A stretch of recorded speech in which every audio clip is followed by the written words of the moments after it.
Hello, Pangyaw! May papakita ko sa inyo. Ito na naman, bagong menu na naman ni Amo. Yan ang turo sa akin. Ito po yung ingredients. Yan lang po talaga siya. Yung binigay niya po sa video, yan po daw ang gawin ko. Ito po, vegetable po to, preserved vegetable, 2 itlog, at spring onion.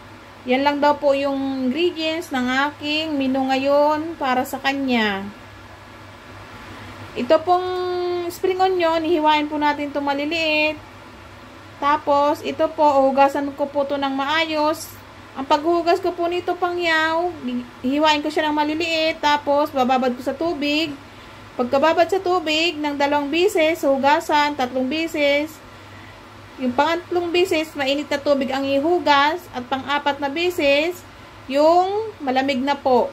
Yun po daw ang dapat kong gawin, sabi ng aking employer. Kaya ganun po ang gagawin ko. Uhugasan ko po siya ng 2 beses sa malamig.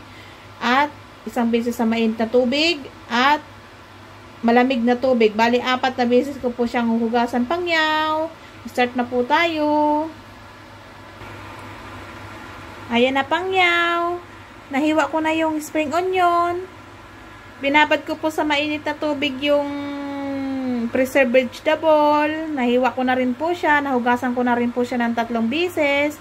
Pang-4 na po itong itong mainit na tubig kasi maalat po siya. Maalat po yung gulay na po yan. Preserved vegetable po yan na maalat.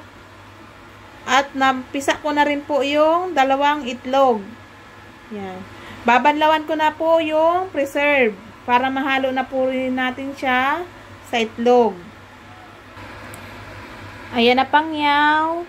Napigaan ko siya, Pangyaw, ha. Pigaan niyo siya, Pangyaw, para mawala po yung tubig sa kanyang gulay. Haluin na po natin sa itlog. Batihin ko lang po at ihalo ko na po siya.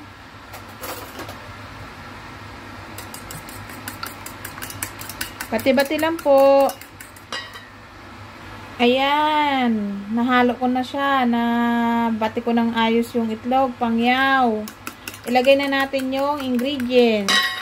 Ilagay ko na po itong preserve. Haluin po. Haluin po ng ayos. Ayan, Pangyaw. Nahalo ko na po siya. Ilagay naman po natin yung spring onion. Haluin po natin ng ayos. Ayan, Pangyaw. Nahalo ko na siya.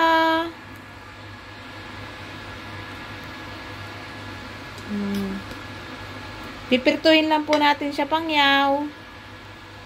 Pirtuhin natin. I-start na po tayo magprito. Painit na po tayo ng kawali. Yan. Ganyan lang po kasimple, Pangyaw. Wala po kayong ibang sahog. Itlog, 2. Preserved ano ba yun? Preserved visit. Preserved vegetable. Ang halo po niyan ay preserved vegetable and spring onion, 2 itlog. Yan lang po. Sorry po, Pangyaw, nabulol ako. Yan po yung halo niyan. Prito lang po ang niyan, gagawin. Init po tayo ng mainit na tubig. Mag-init na po tayo ng kawali. Sorry po, nabulol po. Pasensya na po kayo, Pangyaw. Sorry. Start na po natin itong lutuin. Prituhin na po natin.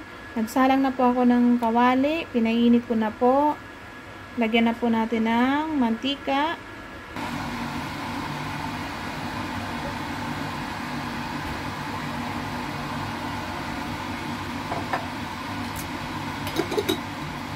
Yung ginamit ko mantika, Pangyaw, yung pinaglutuan ko. Sayang kasi ginagamit ko siya pag nagpiprito-prito ako ng ganyan. Hintayin natin, Pangyaw, na mainit ang mantika, saka po natin ilagay ang gulay. Ilagay na natin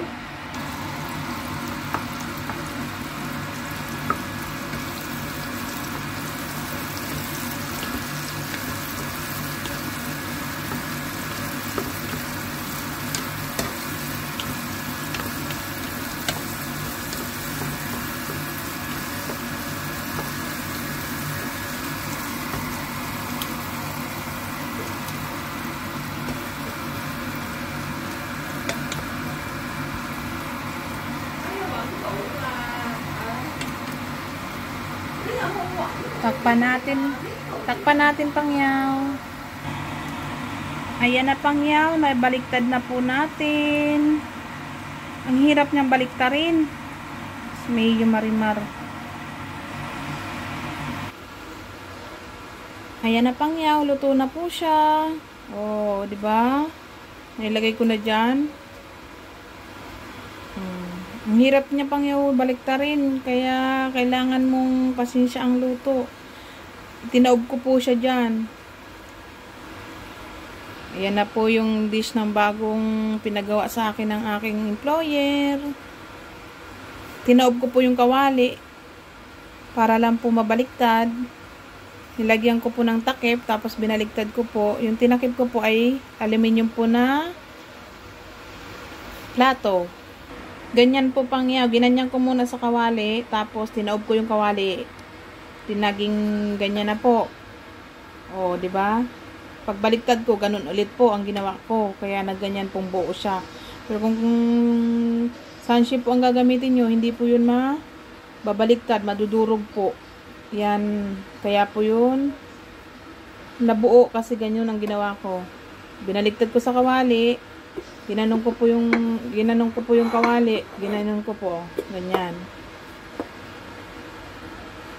Ganyan po. Tapos ginanong